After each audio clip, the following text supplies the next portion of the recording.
D'accord. Et donc, on va lire ce passage, qui est le passage de base. Et puis, je vais bâtir mon intervention autour de 3 points. D'abord, des vérités et des postulats concernant l'obéissance et le sacrifice. Ensuite, je vais parler un peu de la priorité de l'obéissance et de l'influence. Quel est le lien entre l'obéissance et l'influence, puisqu'on parle du réseau de professionnels chrétiens influents. Et puis, je vais terminer, je vais conclure par la clé de l'obéissance. La clé de l'obéissance.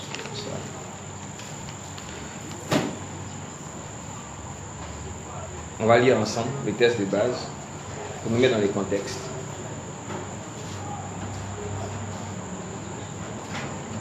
Maintenant, je ne sais pas comment est-ce que vous voulez qu'on puisse faire ça. On échange pendant la session. Voilà. On échange pendant la session. Ce serait plus intéressant. 1 Samuel chapitre 15. À vie verset 1. Ma version, c'est la version Vie Nouvelle, Louis II. Voilà. Et donc, je vais lire ma version. 1 Samuel chapitre 15.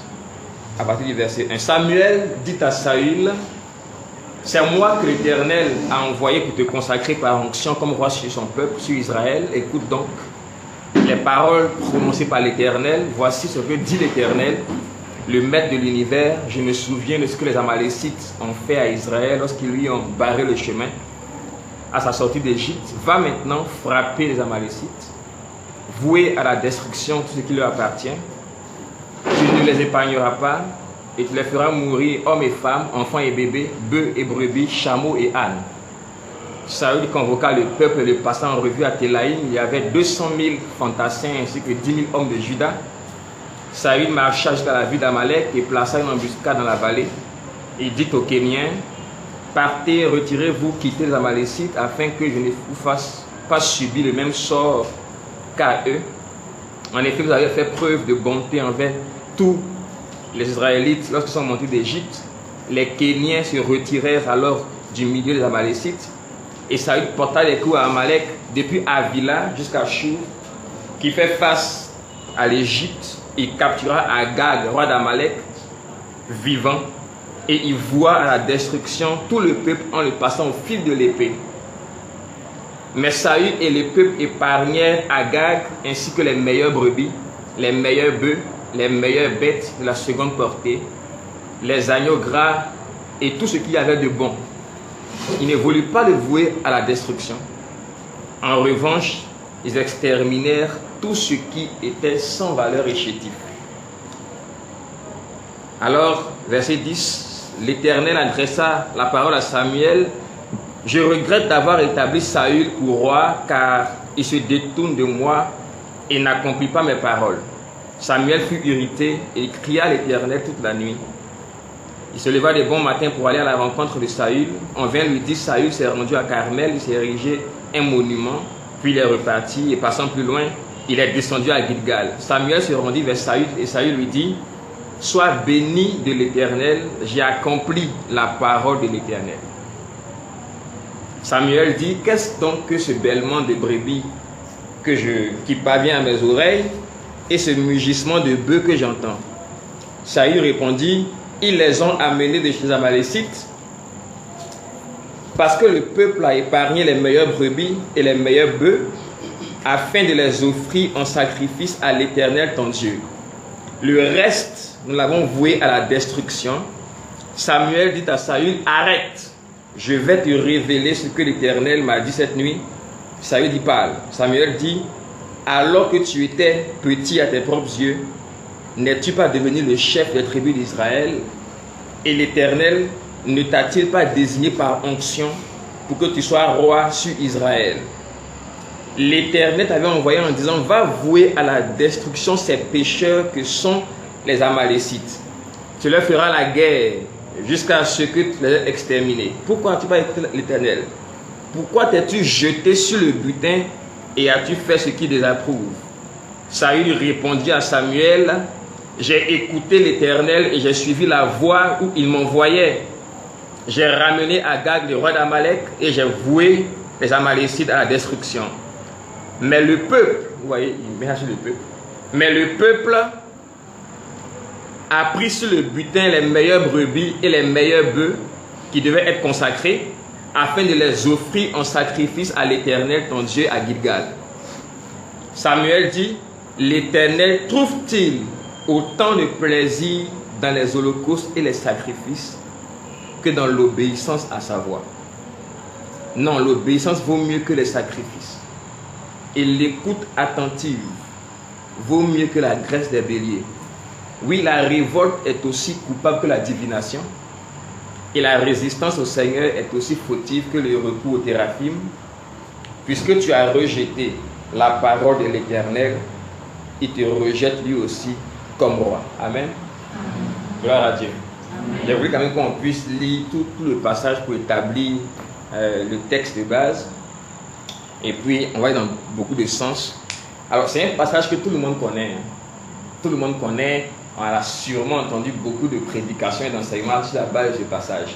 C'est pourquoi, quand Stéphane m'a contacté et m'a demandé de dire un peu les grandes lignes, j'ai dit je préfère prier d'abord, comme je l'ai fait d'habitude, comme il m'a enseigné, pour que le Seigneur m'inspire la direction que je dois donner à l'enseignement. Parce qu'il y a plusieurs directions qu'on peut donner à l'enseignement. Et donc, je vais donner une direction à l'enseignement par rapport un peu à la mission à laquelle je vais t'appeler en tant que RPCI, en tant que personne influente qui veut donc exercer une influence dans la société, dans l'environnement. S'il y a un passage aussi qui a trait un peu, qui est en lien avec le passage de base qu'on va lire avant que je puisse rentrer dans les 3 points que je vais traiter, c'est Genèse 3, 4 à 8. Genèse 3, 4 à 8. Genèse 3, 4 à 8. Je lis la parole. Le serpent dit alors à la femme, vous ne mourrez absolument pas. Mais Dieu sait que le jour où vous en mangerez, vos yeux s'ouvriront et vous serez comme Dieu. Vous connaîtrez le bien et le mal. Et la femme vit que l'arbre était porteur de fruits bons à manger, agréable à regarder et précieux pour ouvrir l'intelligence. Elle prit de son fruit et en mangea, et elle en donna aussi à son mari qui était avec elle, et il en mangea. Les yeux à tous les deux s'ouvrirent, et ils prirent conscience qu'ils étaient nus. Ils attachèrent des feuilles de figuier ensemble et s'en firent des ceintures. Et quand, verset 8, ils entendirent la voix de l'Éternel, Dieu, en train de parcourir le jardin vers le soir, l'homme et sa femme se cachèrent loin de l'Éternel, Dieu, au milieu des arbres du jardin. Maintenant, je voudrais quand même établir certaines choses pour qu'on puisse comprendre, effectivement, ce thème est très important quand on parle de sacrifice et d'obéissance. Je pense qu'il y a une grande clé dans ce thème par rapport donc à l'influence que Dieu veut qu'on ait dans l'enfant de Dieu. En fait, en réalité, Dieu n'a jamais souhaité les sacrifices. Dieu n'a jamais désiré les sacrifices. Quand vous voyez toute la Bible, vous voyez Lévitique, beaucoup de sacrifices ont été établis, mais la pensée de Dieu n'a jamais été que l'homme fasse des sacrifices. D'ailleurs, quand vous lisez la Bible, la première fois où une allusion à un sacrifice a été faite, c'est Dieu lui-même qui a fait un sacrifice. Lorsque Adam et Ève ont péché et qu'ils sont éloignés de Dieu, la Bible dit qu'ils ont fait une ceinture avec des feuilles de figue pour se protéger. Et la Bible relate au verset 21 du chapitre 3 que Dieu va donc mieux les couvrir en faisant une peau d'animaux, donc ce qui implique que Dieu a tué un animal, a pris la peau pour les couvrir. Donc la première fois qu'un sacrifice a été fait dans l'histoire de l'humanité, dans l'histoire biblique, c'est Dieu qui a fait un sacrifice, ce n'est pas l'homme. Parce que dans la pensée de Dieu, Dieu n'a jamais souhaité que les hommes fassent un sacrifice. Il n'a jamais souhaité en fait. Mais le sacrifice est venu comme un moyen de rétablir l'obéissance que l'homme a perdue. Mais sinon, à l'origine, Dieu ne voulait pas de sacrifice. C'est pourquoi la plupart des sacrifices que vous voyez dans la Bible étaient temporaires. C'était une image. C'était des sacrifices qui étaient autour de la loi, qui devaient conduire donc les hommes. Comme un pédagogue, l'apôtre Paul le dit, la loi était comme un pédagogue pour conduire les hommes à Christ. Christ étant le symbole de l'obéissance. Donc c'était comme un temps, c'était comme une solution temporaire pour rétablir l'obéissance qui avait été perdue dans le jardin. Donc Dieu n'a jamais souhaité de sacrifice. Dieu n'a jamais souhaité de sacrifice. Et pour le prouver, on va prendre des passages que vous allez lire, qu'on va lire ensemble, vous allez voir pourquoi je dis ici que sur la base de la Bible, que Dieu n'a en fait jamais désiré que les hommes fassent des sacrifices. On va lire Jérémie 7, 21 à 23. On va lire Jérémie 7, 21 à 23. Quelqu'un peut préparer Psaume 40, 7 à 9.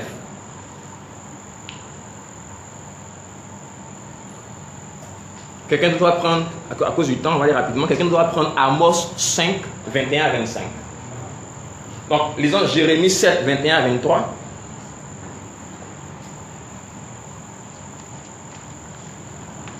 Oui. On va faire ensemble, quelqu'un peut lire? Ou bien je lis. Jérémie 7, 21 à 23. Ainsi parle Yahvé des armées, Dieu d'Israël. Ajoutez vos holocaustes à vos sacrifices et mangez-en la chair. Car je n'ai pas parlé à vos pères, ni ne leur ai rien prescrit. Le jour où je les ai fait sortir du pays d'Égypte en matière d'holocaustes et de sacrifices. Mais quant au commandement que je leur ai donné, je leur ai dit, écoutez ma voix, et je serai votre Dieu, et vous serez mon peuple. Marchez dans toutes les voies que je vous prescrirai, afin que vous soyez heureux. Amen. Donc vous voyez qu'en fait, Dieu n'a jamais voulu que Israël fasse des holocaustes, des sacrifices pour pouvoir le servir, pour pouvoir l'adorer. Et même quand on va plus loin dans plusieurs passages de la prophétie des prophètes, vous allez voir qu'en fait, c'est depuis qu'ils sont en Égypte que leur cœur était loin de Dieu et qu'ils ont porté la tente de Moloch, comme le dit, la tente des idoles. Et on va voir le lien entre les sacrifices, l'idolâtrie, l'injustice. Et quel est le lien avec l'influence quand on est des leaders? Quel est le lien avec l'influence ou la royauté? C'est vraiment important. Donc on va lire un deuxième verset sur Psaume 40, 7 à 9. Tu ne désires ni sacrifice ni offrande, tu m'as ouvert les oreilles, tu ne demandes ni holocauste ni victime expiatoire. Alors je dis, voici, je viens avec le rouleau du livre écrit pour moi. Je veux faire ta volonté, mon Dieu, et ta loi est au fond de mon cœur. Amen. Amen. Donc vous voyez que ça c'est un psaume messianique, vous voyez, qui parle de Jésus-Christ, qui dit qu'en fait Dieu n'a pas voulu les sacrifices, mais il veut des gens qui obéissent à sa voix pour faire sa volonté. Vous voyez? Amos 5, 21 à 25. Amos chapitre 5.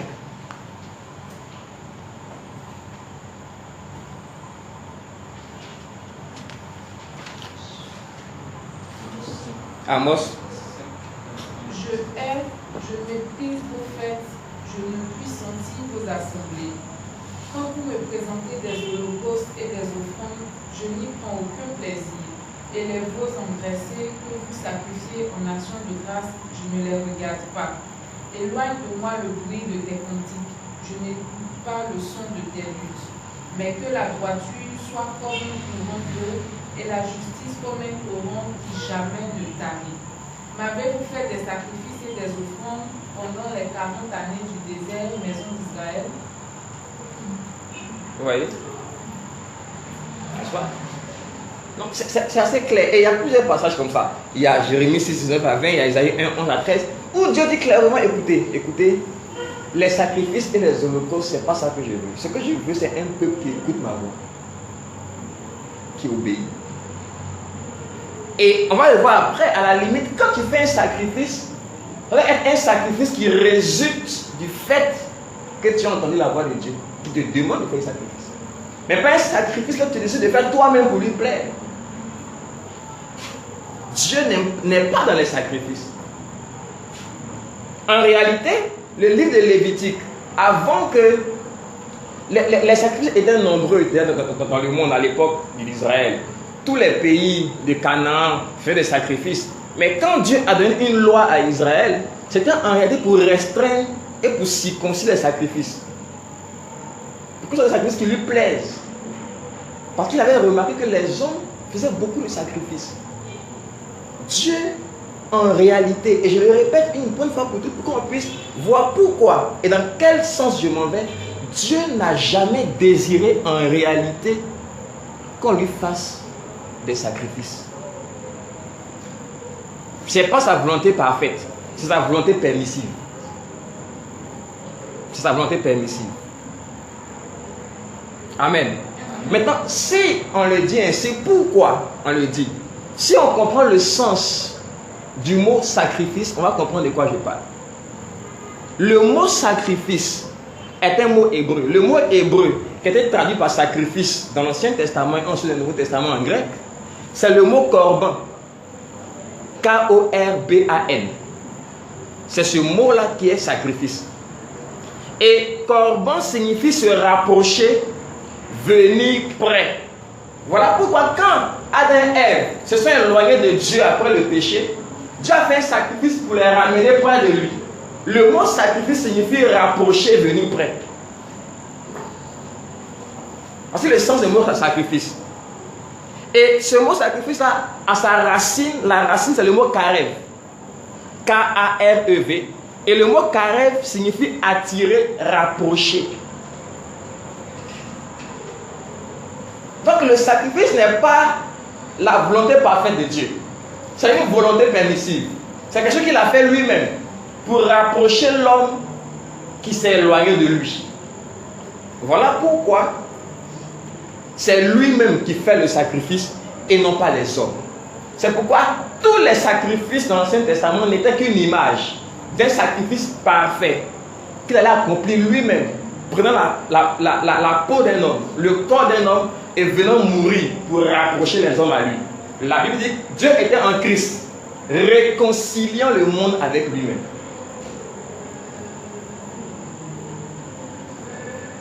Amen. Gloire à Dieu. Donc le sacrifice sans l'obéissance à Dieu, ou le sacrifice qui ne résulte pas de l'obéissance, n'est que la pure religion. Pourquoi? Parce que les hommes veulent atteindre Dieu par leurs propres moyens. Il y a dans la constitution de l'homme la pensée de l'éternité. L'homme a été créé pour glorifier Dieu. Donc quand l'homme est loin de Dieu, il veut forcément se rapprocher de Dieu. Il veut forcément faire quelque chose pour pouvoir servir Dieu. Donc l'homme a créé les religions. L'homme a créé les religions. Et les religions, c'est quoi? C'est un ensemble de règles, de sacrifices, de rituels, de dogmes, de traditions qu'on fait pour pouvoir se rapprocher de Dieu. Mais ce n'est pas la pure religion. Dieu a voulu une relation, pas une religion. La religion est une invention de l'homme. Ce que Dieu veut, c'est la relation. Et si vous voyez très bien aujourd'hui, le problème du corps de Christ en général, que Dieu est venu rapprocher de lui par le sacrifice suprême de Christ, le grand problème du corps de Christ, c'est la religion. C'est la religion. Pourquoi le corps de Christ n'est pas uni? C'est à cause de la religion. C'est à cause de la religion. Il y a plus de 28 000 dénominations chrétiennes dans le monde. Je le disais à une conférence à laquelle on m'a invité sur l'évangélisation. Plus de 28 000 dénominations chrétiennes dans le monde. Où chacun prêche sa propre chapelle. Pourquoi? Parce que chacun a ses rituels. Chacun a ses traditions, chacun a ses rites, chacun a ses dogmes. Mais ça, c'est la religion. C'est la religion. Dieu veut une relation. En réalité, quand on va arriver devant le Seigneur, on ne sera pas justifié sur la base de la religion. On sera justifié sur la base de la relation qu'on a eu avec lui. Gloire à Jésus. Et pour cela, on va lire un passage pour comprendre de quoi je parle. Vous voyez? Parce que quand on veut établir nous-mêmes les sacrifices et qu'on parle de religion, on parle d'établir sa propre justice. Et c'est ça le piège aujourd'hui d'Israël qui a refusé, qui a rejeté Christ. Et l'apôtre Paul le décrit si bien dans Romains. On va lire un peu avant de passer au second point. Romains chapitre 9. Romains chapitre 9. Dans un deuxième point, je vais montrer clairement les fautes graves de Saül quand Samuel l'a envoyé. Et comment est-ce que nous on peut éviter ça pour servir Dieu comme il le faut? Alors, Romains 9. Romains chapitre 9. 30 à 33. Et puis, on continue avec 10, 1 à 4. Oui? Quelqu'un peut lire?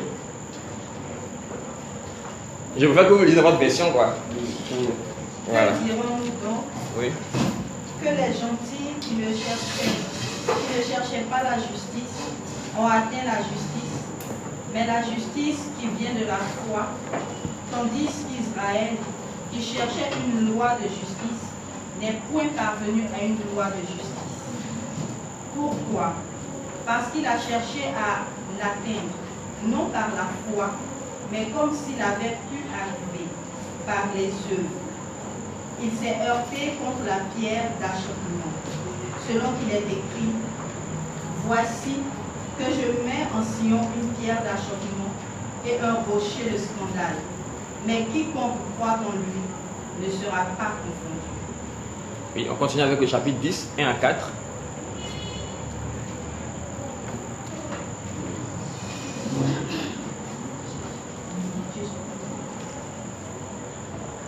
Frère, le vœu de mon cœur et ma prière à Dieu pour eux, c'est qu'ils soient sauvés. Je leur rends le témoignage qu'ils ont visé pour Dieu et sans intelligence. Amen. Avant de continuer, on va terminer. Mais si, ici, il dit, je leur rends un témoignage aux Israélites. C'est qu'ils sont zélés. Ils ont des zèles pour Dieu. Ils font beaucoup de choses pour Dieu. Ils sont ici. Demain, ils sont là.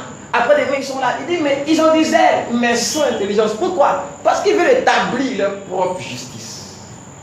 Ils veulent établir leur propre façon de plaire à Dieu. Ils pensent que c'est en faisant ça qu'on sert Dieu, qu'on plaît à Dieu. Il dit, je leur rends un témoignage. Ils sont zélés, mais sans compréhension, mais sans intelligence. Continue, s'il te plaît. Ne connaissant pas la justice de Dieu, Nous ne connaissons pas la justice de Dieu. Oui, continue. et cherchant à établir leur propre justice, ils ne se sont pas soumis à la justice de Dieu. Verset 4. Car Christ est la fin de la loi pour la justification de tous ceux qui croient. Car Christ est la fin de la loi pour justifier tous ceux qui croient. Donc, bel exemple. Et moi, quand j'étais à Unilever, on a une de nos... Elle était notaire, je crois. Elle a fait un voyage en Israël, elle est venue. Et puis, elle m'a appelé. Elle dit, c'est pas possible, mais les Juifs, ils sont zélés. C'est pas possible. J'ai pas encore vu un peuple qui est aussi zélé pour Dieu. J'ai pas encore vu. Ils sont zélés. Tu ne verras pas un peuple plus zélé que les Juifs pour Dieu. Même nous ici, on dit on aime Dieu, c'est rien ça. C'est du jeu comparé à eux. Mais c'est du zèle sans intelligence. Et quand tu cherches à établir ta propre justice, tu penses que c'est en faisant beaucoup de choses pour Dieu que tu lui plais, qui va te bénir, va te faire prospérer. C'est ta propre justice. J'ai l'habitude de dire aux gens, quand on lit tous les épîtres, vous allez remarquer une seule chose. Tout ce qu'on fait pour Dieu, c'est parce qu'on est déjà béni. C'est pas parce qu'on veut être béni.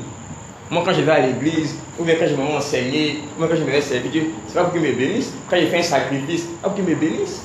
C'est parce que je suis déjà béni en Christ. Et ce que j'ai fait, ce n'est que le fruit. Parce que beaucoup de gens, beaucoup de frères et sœurs, aujourd'hui sont découragés de la vie chrétienne. Pourquoi? Parce qu'ils ont pensé qu'ils pouvaient influencer Dieu par leur justice. Non, j'ai 40 jours de jeûne. L'onction. Non, je vais faire ça. Mais je vais semer 10 millions. Vous connaissez Corneille? Vous connaissez la femme syro-phénicienne? Le centenaire romain? Ce n'était pas des chrétiens. Ils n'avaient pas Christ. Mais Dieu exauce les prières. Dieu exauce les prières. Que tu sois païen ou chrétien. Pourquoi? C'est sa nature. C'est pourquoi il dit, il fait lever son soleil sur les bons et les mauvais. Que si tu veux être comme ton père, parfait comme lui, n'est-ce pas? Bénis ceux qui te maudissent. C'est sa nature. Il n'y a pas de mal en lui. Si tout de suite un païen qui ne connaît pas Dieu est sincère et puis crie à Dieu, Dieu va le délivrer. À part qu'il est Christ d'abord. Pourquoi? C'est sa nature. Tu ne peux pas mettre Dieu dans un box. Tu ne peux pas maîtriser Dieu. Voilà pourquoi il faut accepter sa justice à lui. Et sa justice à lui, c'est l'obéissance. C'est d'obéir à ce qu'il te dit. Je disais par exemple, quand je préparais l'enseignement, le Seigneur me disait, et tu vois, Jésus, quand Jésus est arrivé à Jérusalem, c'est-à-dire que malgré qu'il était Dieu, avec toute l'onction, la Bible dit que celui que Dieu envoie, il ne lui accorde pas l'esprit avec mesure. Non, l'onction est sans mesure. Donc, Jésus avec l'onction sans mesure. Mais quand il est arrivé, tout ce qu'il a fait, ça par obéissance à la voix de son Père. Voilà pourquoi, malgré toute son onction, il n'est pas sorti de Jérusalem, Galilée. Non. Il n'a pas dit, bon, ok, je vais d'abord, ma première année, je finis à la Galilée, la Judée. Après, la deuxième année, je fais un tour en Samarie, en Syrie. Et puis ensuite, je vais en Macédoine. Ça, c'est un sacrifice. Est-ce que Dieu t'a demandé ça? Il dit, je ne fais que ce que je vois mon Père faire. Donc, ce que je me dis de faire, je le fais. Si mon onction est capable de délivrer toute la Côte d'Ivoire et que Dieu me dit, je t'assigne seulement à Abidjan, c'est l'obéissance qui vaut mieux que les sacrifices. Amen. Amen. Pourquoi? Parce que sûrement que j'ai appelé des gens à faire autre chose. Et toi, à faire ceci.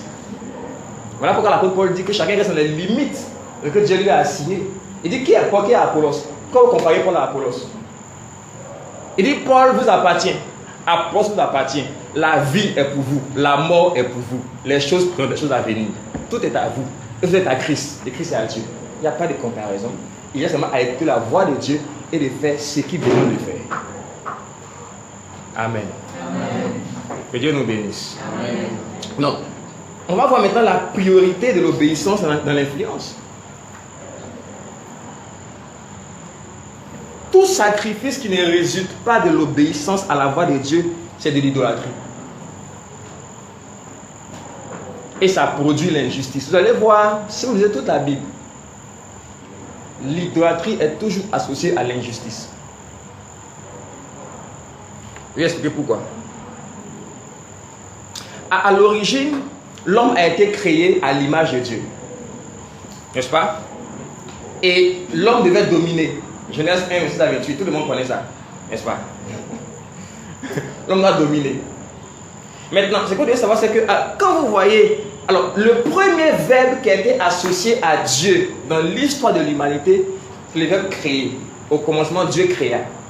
Donc le premier mot qui est associé au pouvoir de Dieu, c'est la créativité.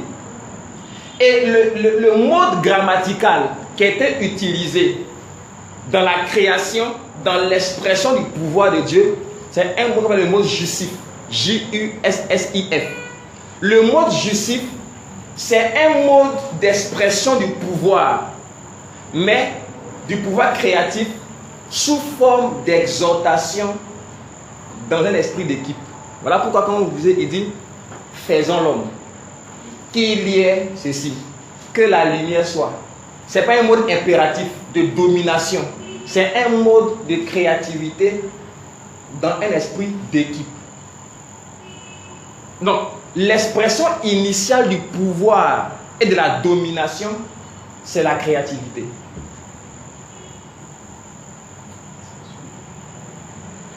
L'expression initiale et principale du pouvoir et de la domination, c'est la créativité.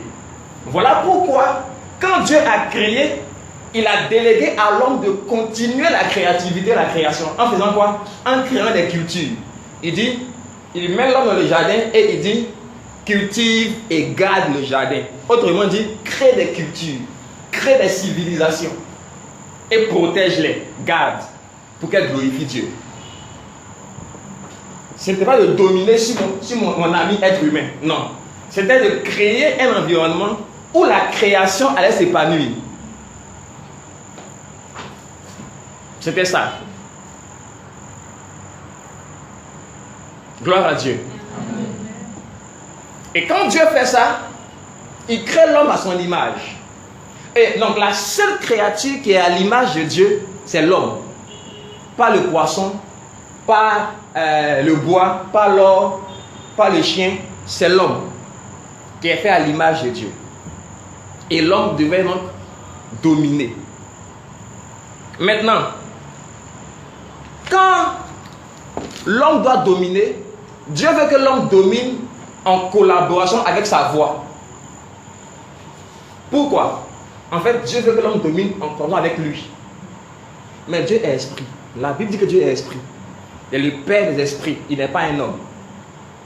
Donc, comment est-ce que tu collabores avec un esprit? Comment tu fais? Comment? C'est avec sa voix.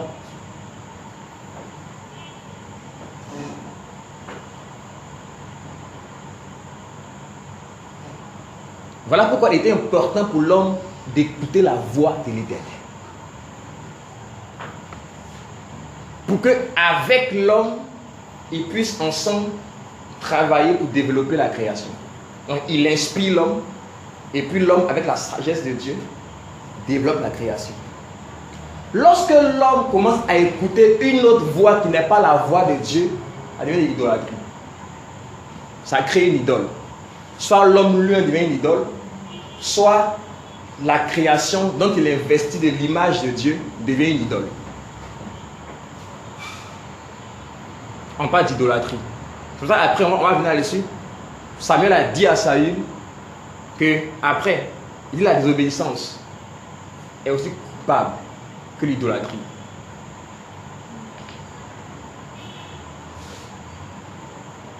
Est-ce qu'on me suit à présent? C'est bon? Ok. Comme vous êtes calme, j'ai l'impression que... Amen. Amen. Donc,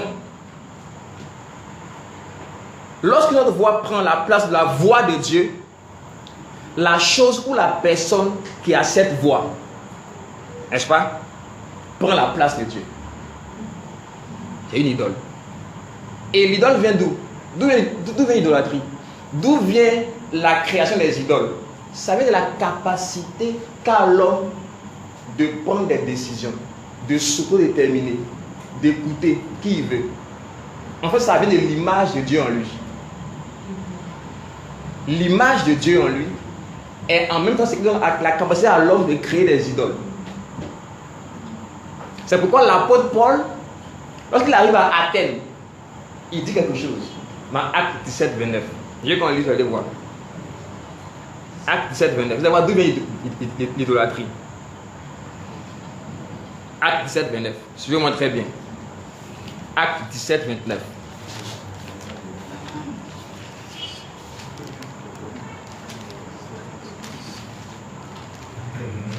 Acte 17.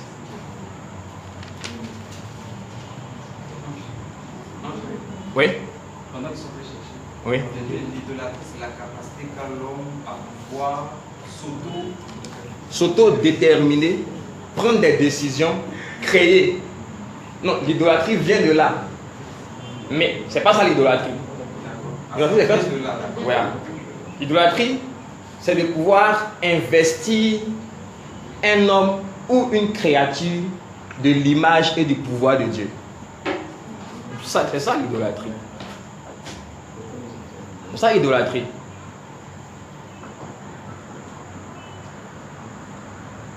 N'est-ce pas? Dans Acte 17, 29, il dit, si on lit les premiers passages, Paul arrive à Athènes et il est irrité. Pourquoi? Parce qu'il y a beaucoup d'idoles dans la ville. N'est-ce pas? Et il commence donc à leur prêcher l'évangile. Et ici, c'est ce qui est intéressant. Si vous étudiez bien, vous allez voir qu'il a fait une prédication culturelle. C'est-à-dire qu'il s'est basé sur leur culture pour prêcher l'évangile. Ça, c'est important. Quand on va entrer l'évangile à des gens, il faut tenir compte de leur culture. Il ne les a pas raboués, il ne les a pas insultés. Il dit non, je vous trouve religieux. Extrêmement religieux. Il dit, ce que vous révérez sans le connaître, je viens vous l'annoncer. Donc, il n'a pas dit que vous faites des mauvais. Il dit, c'est bien. C'est pourquoi, quand Corneille qui ne connaissait pas Christ, on dit qu'il priait beaucoup, il faisait beaucoup d'aumônes, il craignait Dieu, il était pieux. Il était agréable à Dieu, mais il n'avait pas Christ, il n'avait pas la vie. Donc, les gens qui sont pieux, qui craignent Dieu, qui n'ont pas Christ, ils sont agréables à Dieu. La seule chose, c'est quoi? C'est qu'ils sont dans l'ignorance. Donc, tu ne leur parles pas comme des gens. Non, non, non. Ce qu'ils font est bien. Ils cherchent Dieu. Mais le Dieu qu'ils cherchent, nous le leur révélons. Il s'appelle Christ. Il s'appelle Dieu. Le Dieu créateur. Donc, il prêche l'évangile culturellement. Et puis, il arrive au verset 29. Et il dit, ainsi donc, oui, qui peut lire, moi je lis, oui. Ainsi donc, étant la race de Dieu. Étant la race, nous les hommes, les êtres humains, nous sommes la race de Dieu. Nous sommes à l'image de Dieu. Étant la race de Dieu. N'est-ce pas? Continue. Nous ne devons pas croire que la divinité soit semblable à de l'or, ou à de l'argent, ou à de la pierre sculptée par l'art et l'industrie de l'homme. Sculptée par l'art et l'industrie de l'homme. Ici, il parle de la créativité de l'homme.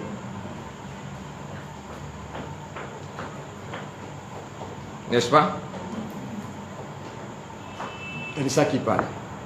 Donc, le pouvoir que Dieu vous a donné au commencement pour dominer, parce qu'on est de la race de Dieu, nous ne devons pas l'utiliser maintenant pour investir des créatures ou des hommes comme nous de l'image et du pouvoir que Dieu doit avoir dans notre vie. C'est pourquoi il n'a pas condamné. Il dit, vous êtes ignorants. C'est pourquoi il continue au verset 30. Il dit, Dieu, sans tenir compte des temps d'ignorance, demande à tous les hommes qu'ils changent de direction pour se détourner des idoles et pour aller vers le véritable Dieu qui les a créés, Christ. Gloire à Jésus. Amen. Amen. C'est bon jusque-là? Ok. Maintenant, l'idole, c'est une conséquence de la capacité de l'homme à déterminer de lui-même ce qui est bien ou mal. C'est de là que vient l'idolâtrie. Ok. Dieu dit à Samuel, va dire à Saül d'aller tuer les Amalécites, de n'épargner personne. Et puis Saül arrive. La voix de Dieu est claire. Tout ce que j'ai énuméré, tu ne touches pas. La même scène était dans le jardin. Il dit à Adam et Ève, vous ne touchez pas l'arbre de la connaissance du bien et du mal. Autrement dit, qu'est-ce que ça veut dire? Vous-même, vous ne devez pas déterminer de vous-même, sans moi, ce qui est bien ou mal. Tous les problèmes qu'on voit dans l'humanité aujourd'hui, c'est parce que les hommes ont décidé d'eux-mêmes ce qui est bien ou mal. Vous voyez des gens qui se disent non, que la tolérance ou la liberté, c'est qu'un homme épouse un homme. Il faut qu'on soit tolérant. Chacun, il y a la légalité des sexes. Il y a la liberté. C'est-à-dire que des hommes déterminent d'eux-mêmes ce qui est bien.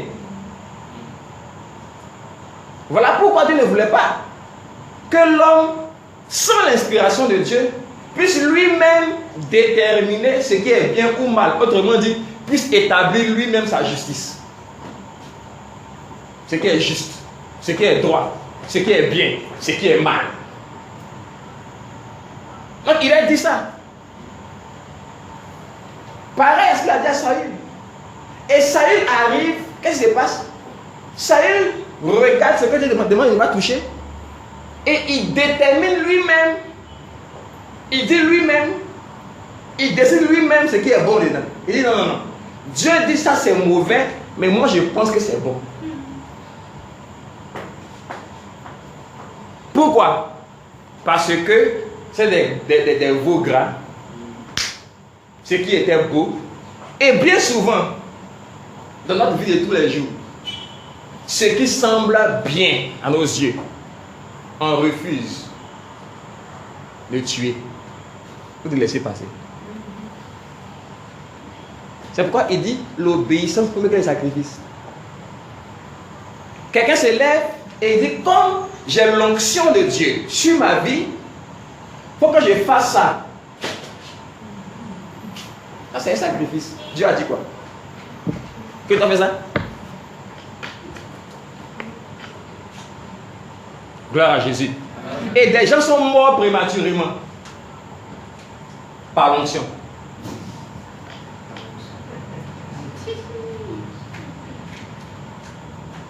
Des gens sont morts parce qu'ils ont préféré les sacrifices à l'obéissance à la voix de Dieu.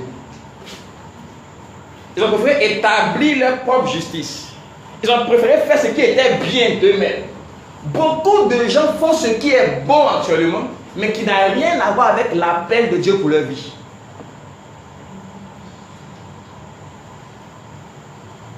Dieu t'a appelé à faire quoi?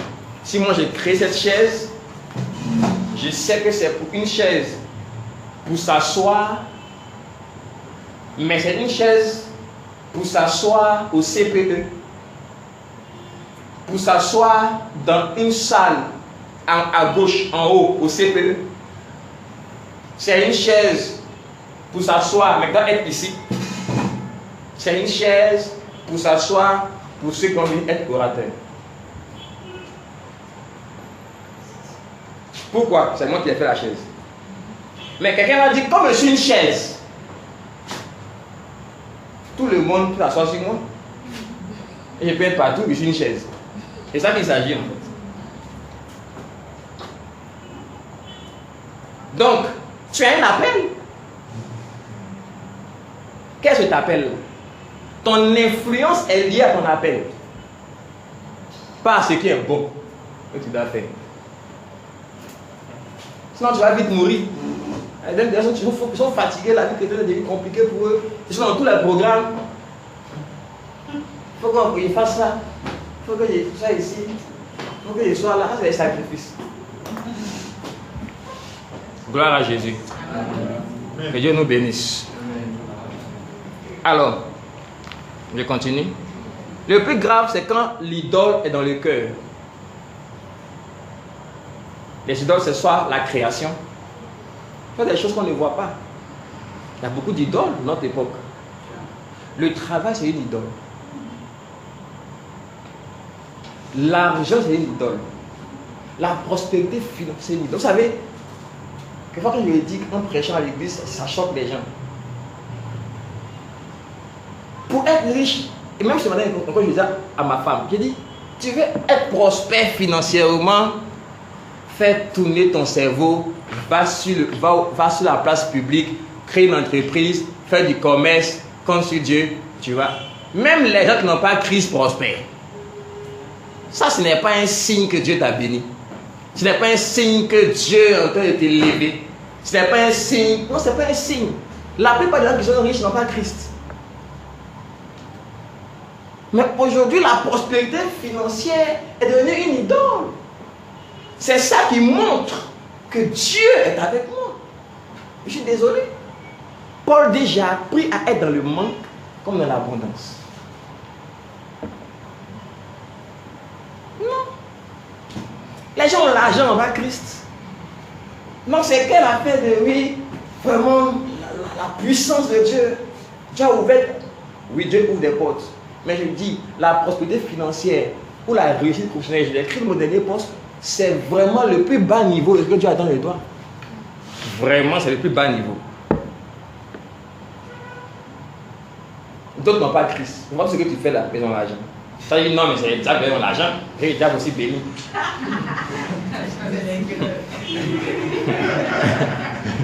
Okay. Gloire à Jésus. Amen. Que Dieu nous bénisse. Alors, Lorsque une création, un homme est investi de l'image de Dieu ou du pouvoir de Dieu, la prochaine chose qu'elle fait, c'est quoi? C'est d'exercer ce pouvoir. Donc, c'est de jouer le faux Dieu dans la vie des gens. Quand quelqu'un joue le faux Dieu, ou bien joue Dieu dans la vie de quelqu'un d'autre, on appelle ça bibliquement l'injustice. Voilà pourquoi dans la Bible, l'idolâtrie et l'injustice vont toujours ensemble. Quand tu vois quelqu'un qui a un problème, que ce soit la pauvreté, ou même qui souffre d'un problème d'injustice, tu vas chercher. C'est quelqu'un qui joue Dieu dans sa vie. Tu vois, les gens pauvres dans un pays, c'est le gouvernement et les présidents qui jouent Dieu dans leur vie.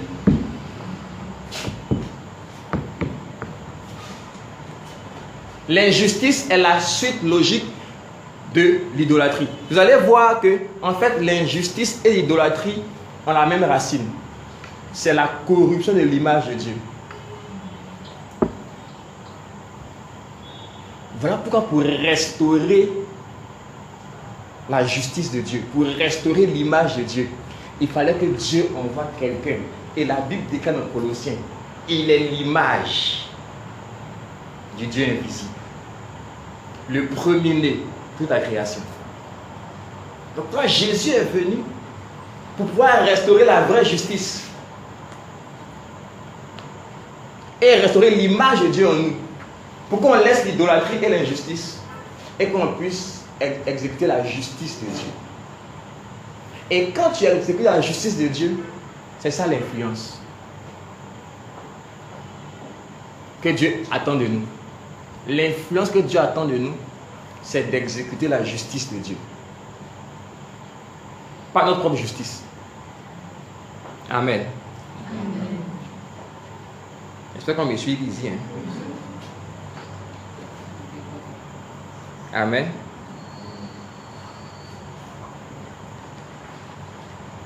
On est en train de préparer au niveau de l'école de Daniel, que vous connaissez, une conférence qu'on va faire l'année prochaine avec pour thème la réforme du pouvoir dans les sphères d'influence. Les gens comprennent ce que c'est que le pouvoir, la sphère politique, la sphère économique, la sphère des médias. Le pouvoir, c'est la domination, mais ça vient de réformes que les gens comprennent que c'est. Amen. Et en tant que leader, c'est ça que Dieu veut de nous. Qu'on puisse réformer ces choses qui ont été tordues par l'injustice et l'idolâtrie. Gloire à Jésus. Maintenant, je vais terminer, à cause du temps, par la clé de l'obéissance. C'était quoi la solution de Dieu pour qu'on puisse maintenant obéir à sa voix? Cette obéissance qu'on a perdue. Pour qu'on obéisse à sa voix. Et je vais terminer par là. J'espère que je suis dans mon temps. 44 minutes, 22 secondes. On m'a dit 1 heure, c'est ça? Ok. Donc, j'ai pu raccourcir, c'est bon. Amen. Amen. Mais est-ce que jusqu'ici, l'enseignement est cohérent? Amen. Est-ce que jusqu'ici, vous êtes bénis? Est-ce qu'il y a 1 ou 2 questions avant qu'on passe au point 3? Oui, allons-y. J'ai 2 questions. D'accord. Je reviens un peu en arrière. Oui. Concernant la partie où tu as dit le sacrifice qui ne résulte pas de l'obéissance de Dieu n'est que de la pure religion. Oui. Et là, tu as pris l'exemple de ce que beaucoup de chrétiens font des sacrifices et tout ça. Oui. La religion est bien aussi. Hein? Oui, la religion est bien. Mais le fait est que tous ces dogmes dont tu as parlé là, oui. C'est les chrétiens, que font ces chrétiens-là, que pratiquent ces chrétiens, sont tirés aussi de versets de la Bible en fait. C'est ça en fait qui sont tirés aussi de versets de la Bible. Par exemple, quand ils font peut-être des sacrifices pour plaire à Dieu et tout ça, bon, je veux dire, il y a des versets bibliques en fait qui en parlent. Oui, je vais en venir au point 3. Je vais en venir au point 3. Ce que je veux que tu comprennes, c'est que quand je parle de sacrifice, j'ai dit les sacrifices qui ne résultent pas de l'obéissance à la voix de Dieu.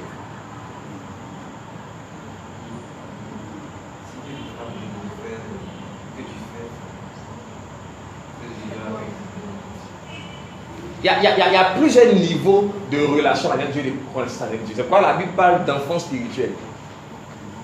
Et l'apôtre Paul dit, vous devez être des maîtres. Vous êtes en quoi qu'on vous enseigne. N'est-ce pas? Il dit quand l'enfant est encore enfant, il ne peut pas hériter. quand il était encore enfant. Et après, au niveau des connaissances, n'est-ce pas? Et il a dit que la loi était comme quoi? Un pédagogue pour nous conduire vers Christ. C'est pourquoi la religion est bonne. Elle est bonne. Mais plus tu avances dans la maturité spirituelle, tu arrives à un stade où tu n'agis que par l'obéissance à la voix de Dieu. Ce que tu fais, ce n'est pas mauvais, mais ça montre encore que tu es dans l'enfance spirituelle. Et c'est nécessaire. C'est nécessaire. C'est nécessaire de faire des sacrifices. Mais je considère ici que je suis en train de faire un enseignement avec les leaders. C'est pas ça que tu m'as dit?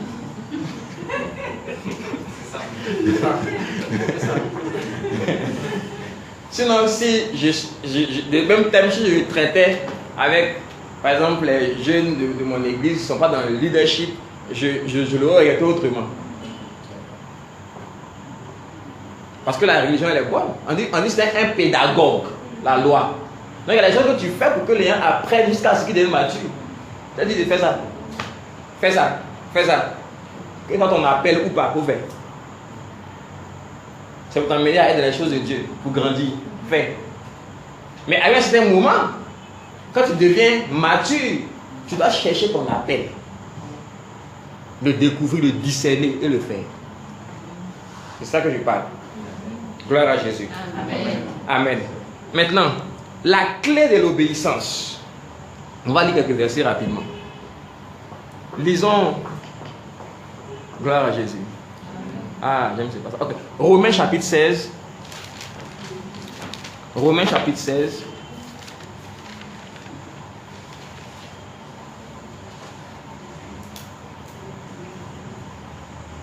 Versets 25 à 27.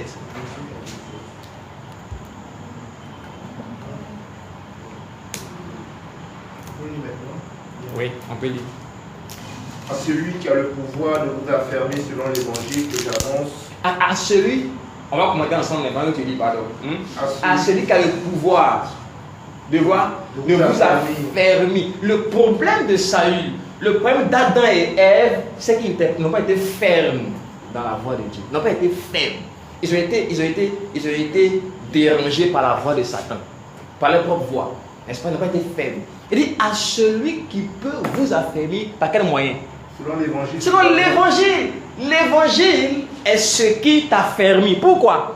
Parce qu'il y a une clé dans l'évangile. Paul dit, je n'ai point honte de l'évangile. C'est la puissance de Dieu pour le salut de quiconque croit. Je n'ai pas honte de l'évangile. Non, l'évangile n'a pas une puissance en elle. Il dit l'évangile est la puissance de Dieu. Gloire à Jésus. Amen. Donc l'évangile a la capacité de t'affermir pour obéir à Dieu. Continue.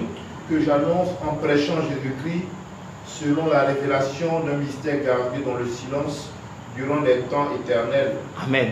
Mais maintenant manifesté et porté à la connaissance de tous les peuples, païens par des écrits prophétiques. Par les écrits des prophètes. Deux choses en de continuer. Donc l'évangile a une puissance parce qu'elle a sa racine d'abord dans l'éternité. C'est un évangile éternel. Ça veut dire que c'est pas parce que Adam a péché que Dieu a trouvé une solution rapide. Non, non, non. Avant qu'il ne pêche, Dieu avait déjà préparé l'évangile. Avait déjà préparé la solution en Christ. Donc c'est une solution qui a son fondement dans l'éternité. 1. 2.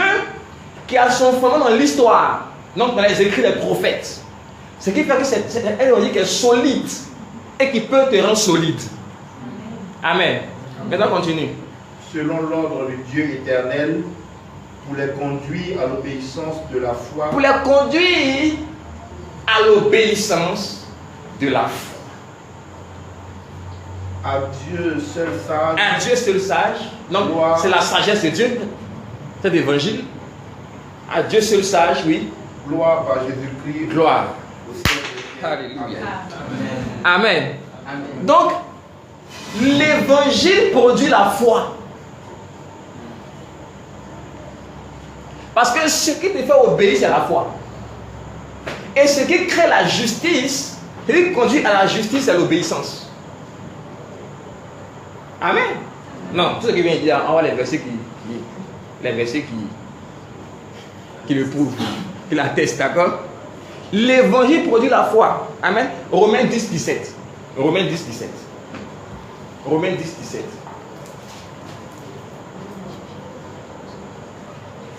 Ainsi, la foi vient de la prédication entendue, et la prédication se fait par la parole de Dieu. Amen. Quand vous prenez les versions amplifiées, ou bien la nouvelle version nationale, on dit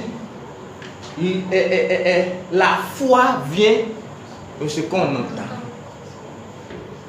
Et ce qu'on entend vient du message concernant Christ.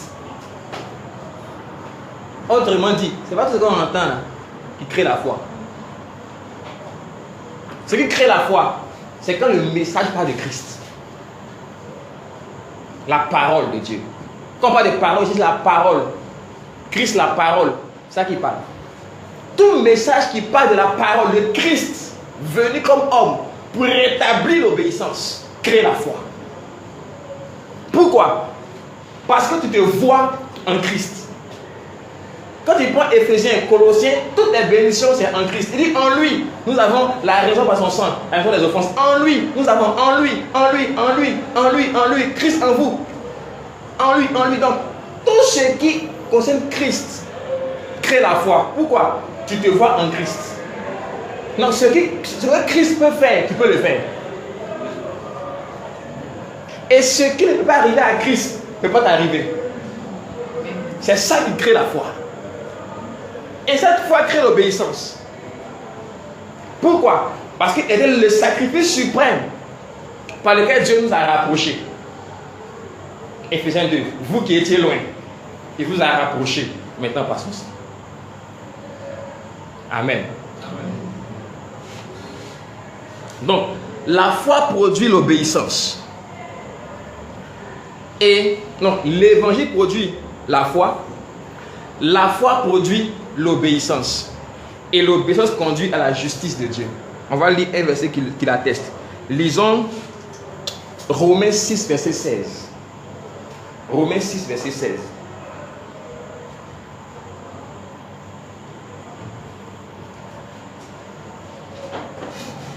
Ne savez-vous pas qu'en vous mettant au service de quelqu'un comme esclave, pour lui obéir, vous êtes esclave de celui-là à qui vous obéissez, soit du péché qui conduit à la mort, soit de l'obéissance qui conduit à la justice. Amen. Donc, ce qui conduit à la justice, c'est l'obéissance.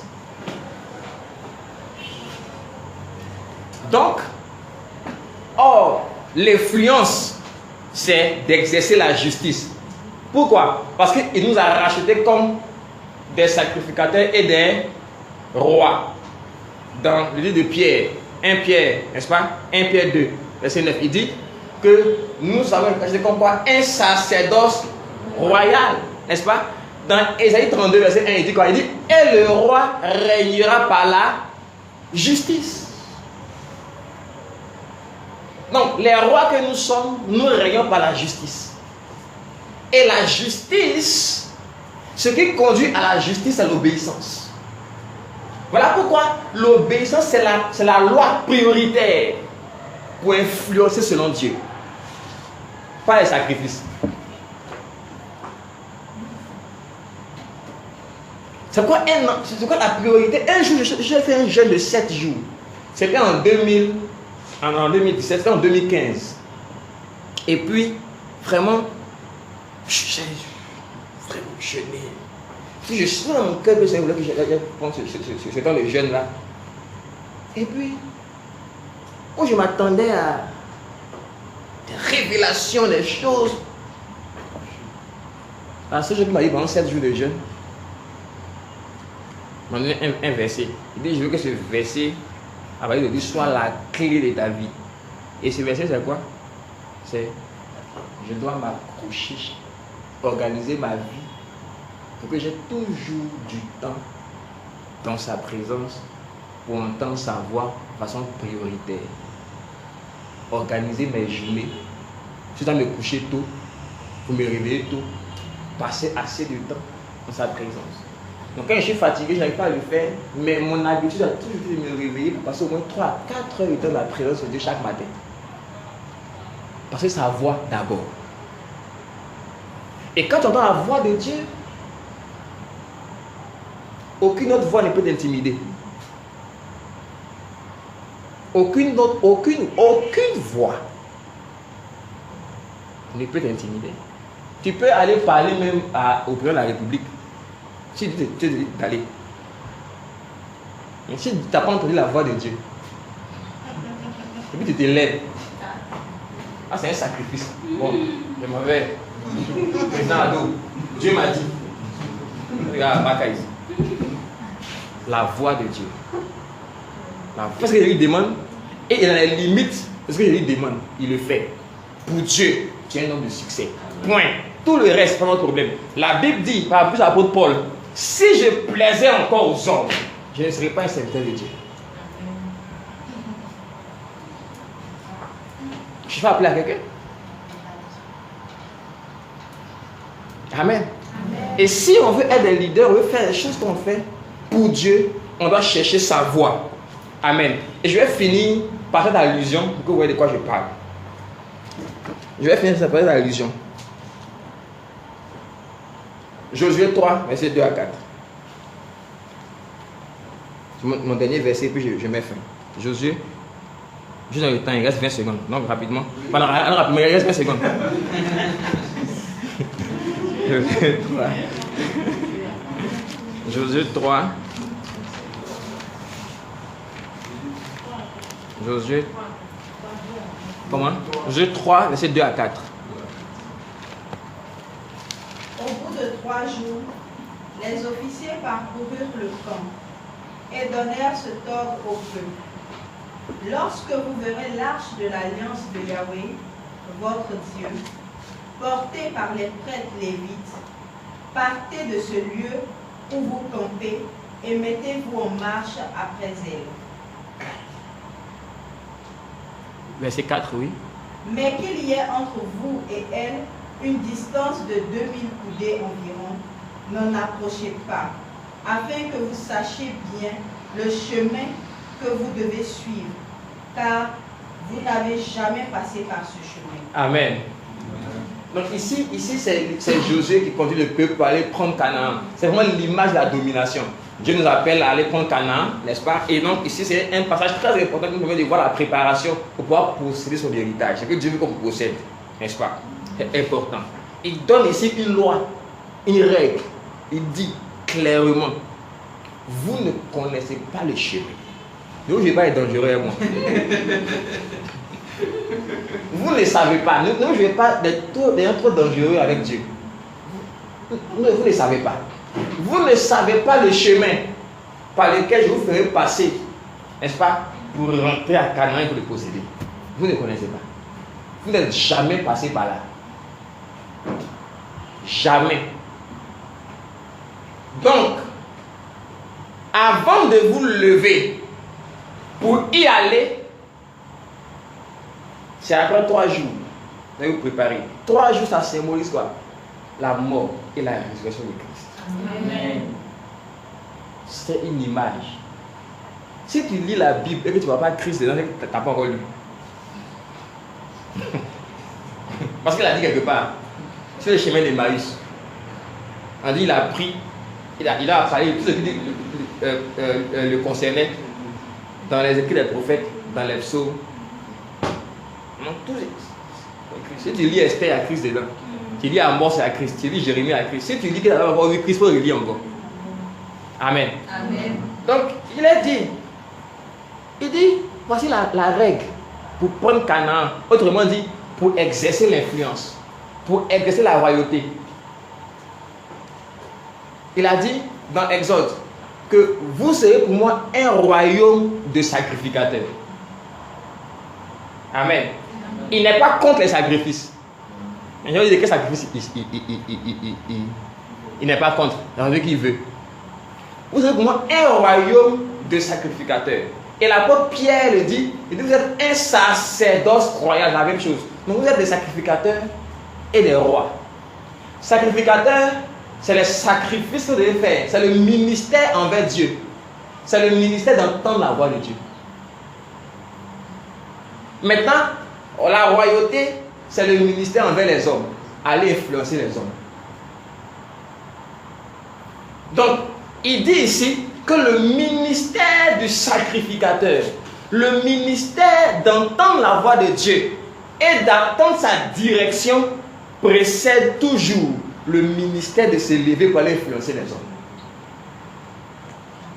Ne connaissez pas les chemins, mettez une distance, regardez où l'âge qui représente la présence de Dieu s'en va, et puis suivez. Donc, la distance c'est quoi? Ne vous attroupez pas autour de l'âge. Comme Saül l'a fait. Il est roi, il veut en même temps faire sacrifice. Dans le désordre, on dit non, ne vous attroupez pas, ne mélangez pas les choses. Attendez d'entendre sa voix et puis d'y aller. Ne mélangez pas les choses. Parce que si vous attroupez auprès de l'âge, de l'alliance, ces 2 millions d'Israélites, les autres ne verront pas où l'âge s'en va. Laissez une distance. Le ministère du sacerdoce avant le ministère de la royauté. Non, le sacrifice d'entendre sa voix. Donc tout ce qu'on fait là, c'est quoi? Comme sacrifice, qui veut? C'est pour communier avec lui, c'est pour entendre sa voix.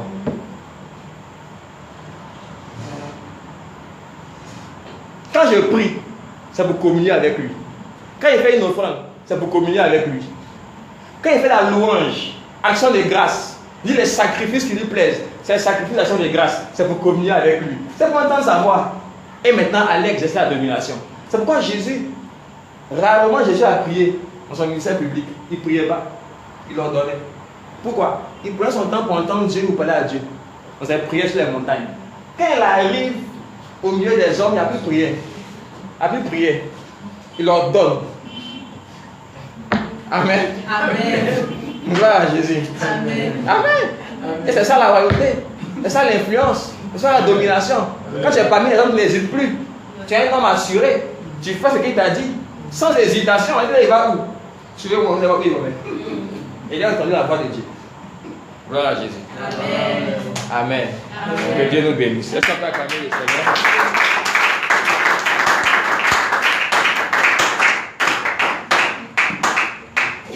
Amen.